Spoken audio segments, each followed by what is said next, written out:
ऐकूया ठळक मराठी बातम्या. आकाशवाणी नागपूर. नेहा क्षीरसागर आपल्याला ठळक बातम्या देत आहे.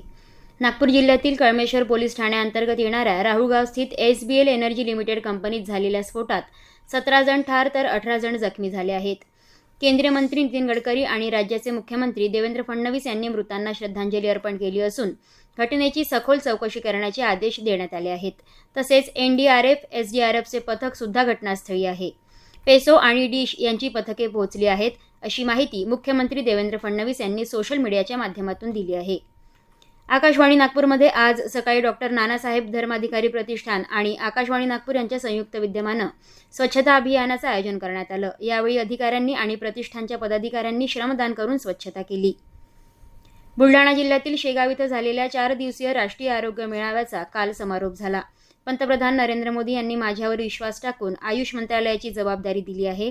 आयुर्वेद, योग, युनानी, सिद्ध आणि होमिओपॅथी या आपल्या भारतीय उपचार पद्धती जगाच्या कानाकोपऱ्यात पोहोचवणे हे माझे ध्येय आहे.